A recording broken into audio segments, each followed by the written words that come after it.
ఛానల్కు స్వాగతం. ఈనాటి ముఖ్యాంశాలు. నకిలీ మద్యం గుట్టు విప్పిన జనార్దన్ రావు. ఆ తప్పు మళ్ళీ చెయ్యొద్దు. కూటమి ప్రభుత్వం 2047 వరకు ఉండాలి. చంద్రబాబు. గాజాలో ఎట్టకేలకు శాంతి గీతం. సృజనాత్మక విధ్వంసానికి సైద్ధాంతిక పునాది. నైరుతి నిష్క్రమణకు అనుకూల పరిస్థితులు. ఆహారంలో వీటిని పాటిస్తే గుండె జబ్బులు దూరం. ఈరోజు వార్తలను చూద్దాం. ఆ తప్పు మళ్ళీ చెయ్యొద్దు. ఒక్కసారి జరిగిన తప్పునకు రాష్ట్రం ఎంతగా నష్టపోయిందో అందరికీ తెలుసు. మళ్ళీ అలాంటి తప్పులు జరగకూడదని సీఎం చంద్రబాబు పేర్కొన్నారు. 2047 వరకు కూటమి ప్రభుత్వం ఉండాలన్నారు. అప్పుడే భారతదేశం ప్రపంచంలో నెంబర్ 1 ఎకానమీగా ఆవిర్భవిస్తుందని, దానికి ఆంధ్రప్రదేశ్ ఇంజిన్గా ఉంటుందని అన్నారు. అందుకే పవన్ కళ్యాణ్ బీజేపీలతో కలిసి ముందుకు వెళ్తున్నామన్నారు. రాయపూడిలో నిర్మించిన ఏపీ సిఆర్డీఏ కార్యాలయాన్ని సోమవారం ఉదయం 9:35 రాజధాని రైతులతో కలిసి ఆయన ప్రారంభించారు. సిఆర్డీఏ అమరావతి అభివృద్ధి కార్పొరేషన్ పురపాలక శాఖకు సంబంధించిన అన్ని విభాగాలు ఒకే చోట ఉండేలా నిర్మించిన ఈ భవనంలో వాటన్నిటినీ ఆయన పరిశీలించారు. అనంతరం కార్యాలయం వద్ద ఏర్పాటు చేసిన సమావేశంలో రైతులతో మాట్లాడారు. 5 ఏళ్ల పాటు వారు మహిళలు పడ్డ కష్టాలను, ఎదుర్కొన్న అవమానాలను చూశానని, వారి ఇబ్బందులు పోగొట్టి రెట్టింపు గౌరవం కల్పించేలా తోడ్పాటునందిస్తానని అన్నారు. తన ఆలోచన ఎప్పుడూ ప్రజల కోసం, వారి భవిష్యత్ కోసమేనని స్పష్టం చేశారు. ఈ సిఆర్డీఏ కార్యాలయానికి నెట్ జీరో ఎనర్జీ సర్టిఫికెట్ను ఐజీబీసీ ప్రతినిధులు సీఎంకు అందజేశారు. నకిలీ మద్యం గుట్టు విప్పిన జనార్దన్ రావు. నకిలీ మద్యం కేసులో ప్రధాన నిందితుడైన అద్దేపల్లి జనార్దన్ రావు అసలు గుట్టు విప్పారు. వైసీపీ నేత, మాజీ మంత్రి జోగి రమేష్ ఆదేశాలతోనే నకిలీ మద్యం తయారు చేశామని అన్నారు. కూటమి ప్రభుత్వం రాగానే ఆపేసి ఆఫ్రికా వెళ్ళిపోయిన తనకు ఈ ఏడాది ఏప్రిల్లో ఆయన ఫోన్ చేసి రప్పించారని, ఆయన ఇచ్చిన భరోసాతోనే మళ్ళీ మొదలుపెట్టామని తెలిపారు. ఇబ్రహీంపట్నంలో కాకుండా తంబళ్లపల్లె అయితే ముఖ్యమంత్రి చంద్రబాబుకు చెడ్డ పేరు తీసుకురావచ్చునని మాజీ మంత్రి చెప్పడంతో అక్కడ మొదలుపెట్టామని జనార్దన్ చెప్పారు.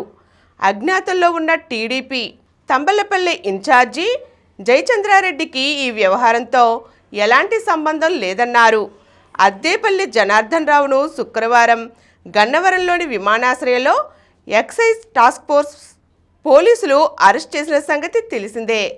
ఆ తరువాత చేసిన విచారణలో ఆయన పలు విషయాలను వెల్లడించారు. సృజనాత్మక విధ్వంసానికి సైద్ధాంతిక పునాది. ఆర్థిక శాస్త్రంలో కీలక అంశమైన సృజనాత్మక విధ్వంసంను వివరించి తాజా పరిస్థితులకు అనుగుణంగా అన్వయించినందుకు గాను అమెరికాకు చెందిన జోయల్ మోకిర్, పీటర్ హోవిట్, బ్రిటన్కు చెందిన ఫిలిప్ అగియోన్కు ఈ ఏడాది ఆర్థిక శాస్త్రం నోబెల్ బహుమతి దక్కింది. ఈ మేరకు నోబెల్ కమిటీ సోమవారం ఒక ప్రకటన చేసింది. ప్రయోజనకరమైన వినూత్న టెక్నాలజీలు పాత టెక్నాలజీలను, వ్యాపార నమూనాలను ధ్వంసం చేసి కొత్త వాటికి దారి చేస్తాయి అని చెప్పేదే సృజనాత్మక విధ్వంసం సిద్ధాంతం. 1942లో జోసెఫ్స్ అనే ఆర్థిక శాస్త్రవేత్త పెట్టుబడిదారీ విధానం, సమసమాజం, ప్రజాస్వామ్యం అనే పుస్తకం ద్వారా ఈ సిద్ధాంతాన్ని తొలిసారిగా ప్రతిపాదించారు. తరువాత కాలంలో దీన్ని అభివృద్ధిపరిచిన ఘనత జోయల్ మోకిర్, ఫిలిప్ అగియోన్, పీటర్ హోవిట్లదేనని ఆర్థిక శాస్త్ర నోబెల్ కమిటీ పేర్కొంది. ఆర్థిక అభివృద్ధి దానంతటదే కొనసాగదు. సృజనాత్మక విధ్వంసానికి అనుకూలమైన విధానాలను, పద్ధతులను మనం ఎప్పటికప్పుడు తీసుకొస్తూ ఉంటేనే స్తబ్దత బారిన పడకుండా ఆర్థిక రంగాన్ని కాపాడగలుగుతామని ఆయన ఒక ప్రకటనలో తెలిపారు.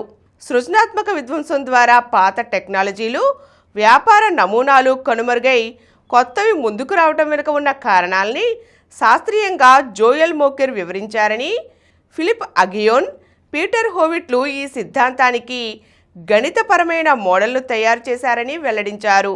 కాగా నోబెల్ బహుమతి కింద ఇచ్చే $12 లక్షల నగదు మొత్తంలో సగాన్ని మోకిర్ తీసుకోనున్నారు. మిగిలిన సగాన్ని ఫిలిప్ అగియోన్, పీటర్ హోవిట్లు పంచుకుంటారు. ఆర్థిక శాస్త్రం నోబెల్తో ఈ ఏడాది నోబెల్ పురస్కారాల ప్రకటన ముగిసింది. 79 ఏళ్ల వయసున్న మోకిర్కు నోబెల్ బహుమతికి ఎంపికైన విషయాన్ని ఒక విలేకరి తెలియచేశారు. ఆయన ఆశ్చర్యపోయారు. తనకు నోబెల్ వచ్చే అవకాశం ఉందని తన సహచరులు, విద్యార్థులు పలుమార్లు చెప్పినా తాను నమ్మలేదన్నారు. పోప్ పదవికి ఎంపిక అవుతానేమో కానీ ఆర్థిక శాస్త్రంలో నోబెల్కు మాత్రం ఎంపిక కాను అని సరదాగా జోక్ చేసేవాడినని అన్నారు. ఫిలిప్ అగియోన్ స్పందిస్తూ తనకు లభించే బహుమతి మొత్తాన్ని తన రీసెర్చ్ ల్యాబొరేటరీకి ఖర్చు చేస్తానని అన్నారు. కాగా 2017లో ఫ్రాన్స్ అధ్యక్ష ఎన్నికల్లో మక్రాన్కు ఆర్థిక రంగంలో అగియోన్ కీలక సహకారం అందించారు. ఏ రంగంలో ఫ్రాన్స్ను అగ్రగామిగా నిలబెట్టడానికి తీసుకోవలసిన చర్యలను చూపిస్తూ గత ఏడాది మక్రాన్కు అగియోన్ సహసారథ్యం వహించిన ఓ కమిటీ నివేదిక సమర్పించింది.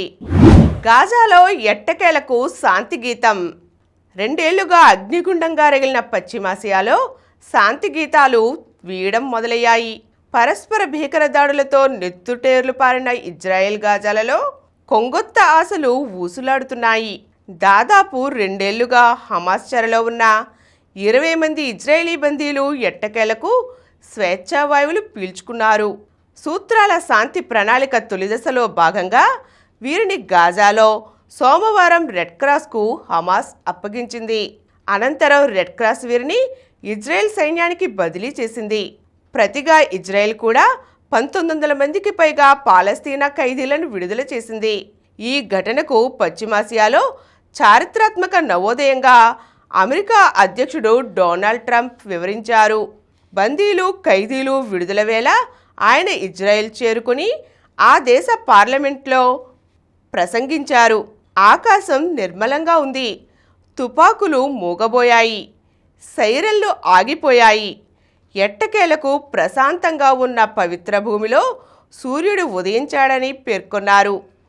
సుదీర్ఘంగా సాగిన విషాదకరమైన గాజా యుద్ధం ముగిసిందని అన్నారు.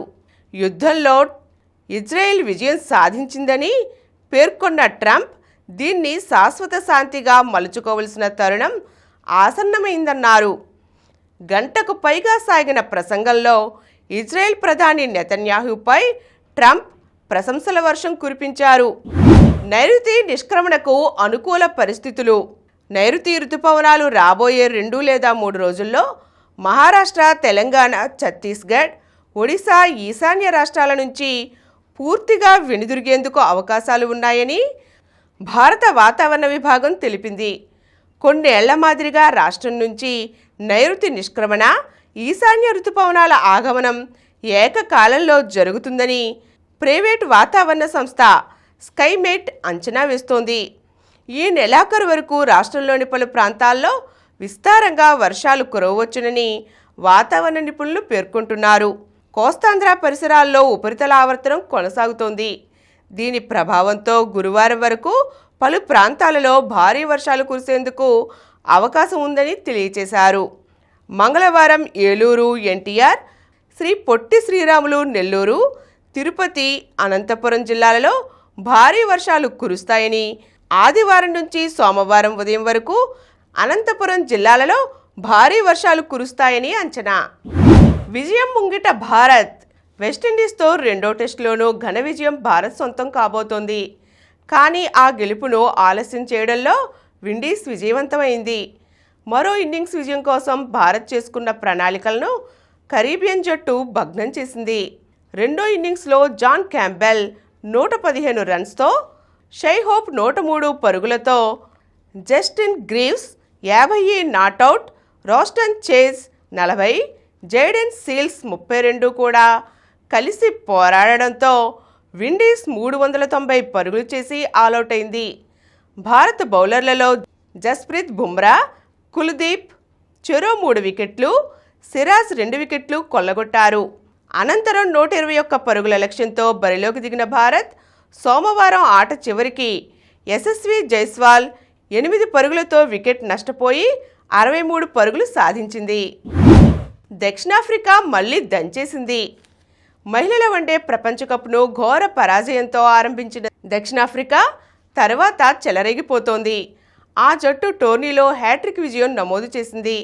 గత మ్యాచ్లో భారత్పై ఓటమి తప్పదనుకున్న స్థితిలో గొప్పగా పుంజుకొని 252 పరుగుల లక్ష్యాన్ని ఛేదించిన సఫారీ జట్టు సోమవారం బంగ్లాపైన అలాగే నెగ్గింది. 233 పరుగుల ఛేదంలో ఒక దశలో 78 పరుగులకే 5 వికెట్లు కోల్పోయిన ఆ జట్టు చివరకు 7 వికెట్లు కోల్పోయి విజయాన్ని అందుకుంది. భారత్పై జట్టుకు గొప్ప విజయాన్ని అందించిన క్లోడ్ ట్రయాన్ 62, సరెన్ డిక్లెర్క్ 37 నాటౌట్ మరోసారి మెరుపులు మెరిపించారు. మరిజేస్ కాప్ కూడా 56 పరుగులతో కీలక ఇన్నింగ్స్ ఆడింది. ఆహారంలో వీటిని చేర్చుకుంటే గుండె జబ్బులు దూరం. గ్రీన్ టీ, దానిమ్మ రసం, బీట్రూట్ రసం, పసుపు కలిపిన పాలు, వీటితో గుండె రక్తనాళాల్లో అవరోధాలు పేరుకునే పరిస్థితి చాలా తక్కువ అవుతుంది. అందుకు తోడ్పడే అంశాలు ఈ పానీయాల్లో ఏమున్నాయంటే ఆక్సిజన్ను మోసుకు వెళుతూ రక్త ప్రవాహానికి తోడ్పడే రక్తనాళాల్లో కాలక్రమేణా అవరోధాలు పేరుకుపోయి ఎథెరోస్క్లెరోసిస్ అనే సమస్య తలెత్తుతుంది. క్రమేపీ పేరుకుపోయే కొలెస్ట్రాల్, కొవ్వు లేదా కాల్షియంలు రక్తనాళాలను మూసుకుపోయేలా చేసి రక్తపోటుకు, అంతిమంగా గుండెపోటుకు దారితీస్తాయి. కాబట్టి ఈ పరిస్థితికి దోహదపడే ఇన్ఫ్లమేషన్, చెడు కొలెస్ట్రాల్లను తగ్గించే ఆహార గుణాలు వీటిలో పుష్కలంగా ఉన్నాయి. గ్రీన్ టీలోని కార్టిజిన్స్ అనే యాంటీ ఆక్సిడెంట్స్ రక్తనాళాల్లో ప్రధాన అవరోధాలకు దోహదపడే ఎల్డిఎల్ కొలెస్ట్రాల్ను, ఆక్సిడేటివ్ స్ట్రెస్ను తగ్గిస్తాయి. దానిమ్మ రసం, దానిమ్మలోని వ్యూనికలాజిన్స్, యాంతోసయాసిన్స్ రక్తనాళాల్లో ఇన్ఫ్లమేషన్ను, ఆక్సిడేటివ్ స్ట్రెస్ను తగ్గిస్తాయి. అలాగే క్రమం తప్పకుండా దానిమ్మ రసం తాగితే గుండె రక్తనాళాల్లో ఫ్లేక్స్ నిల్వ తగ్గుతుంది. ఈ పండులోని ఫ్లేవనాయిడ్స్ రక్తంలో కొలెస్ట్రాల్ ఆక్సిడేషన్ను కూడా తగ్గిస్తాయి. కాబట్టి ఈ పండు ప్రయోజనాలను పూర్తిగా పొందాలనుకుంటే తాజా దానిమ్మ రసాన్ని చక్కెర జోడించకుండా తీసుకోవాలి. అలాగే బీట్రూట్ రసంలో నైట్రేట్స్ ఉంటాయి. వీటిని శరీరం నైట్రిక్ ఆమ్లంగా మలుచుకుంటుంది. దాంతో రక్తనాళాలు విప్పారి రక్తపోటు తగ్గుతుంది, రక్త ప్రవాహం మెరుగవుతుంది.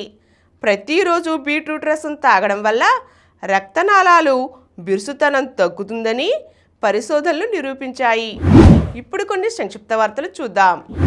కేంద్ర మంత్రిగా దిగిపోతా, నా ఆదాయం భారీగా తగ్గిపోయింది, మళ్ళీ వెళ్ళి సినిమాలు చేసుకుంటా, నా పిల్లలు ఇంకా సెటిల్ కాలేదు, సదానందన్ను మంత్రిని చేస్తే మంచిది అని నటుడు సురేష్ గోపి ఆసక్తికర వ్యాఖ్యలు చేశారు. వెన్నెల శుభారంభం. ప్రపంచ జూనియర్ బ్యాడ్మింటన్ ఛాంపియన్షిప్లో తెలుగమ్మాయి వెన్నెల శుభారంభం చేసింది. సోమవారం మొదలైన టోర్నీ వ్యక్తిగత విభాగం బాలికల సింగిల్స్లో వెన్నెల సియో ఫ్రాప్లిన్పై గెలిచి 2వ రౌండ్ చేరింది. వైభవ్ మరో చరిత్ర. బీహార్ వైస్ కెప్టెన్గా ఎంపిక. జోప్నాకు జపాన్ టైటిల్.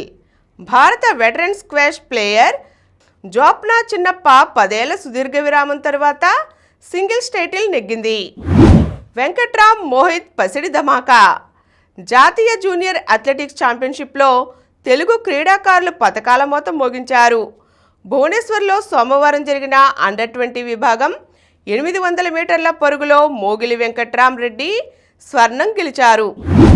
మహిళల వరల్డ్ కప్లో నేడు శ్రీలంక వర్సెస్ న్యూజిలాండ్ మధ్యాహ్నం 3 గంటల నుంచి మ్యాచ్ ప్రారంభం. మరిన్ని వార్తా విశేషాలతో రేపటి సమరం న్యూస్లో తిరిగి కలుద్దాం.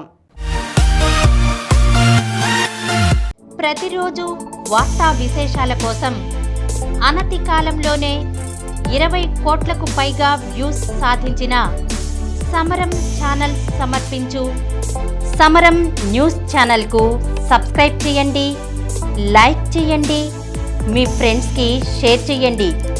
అలాగే ప్రక్కనున్న గంట సింబల్ని ప్రెస్ చేయడం మర్చిపోకండి.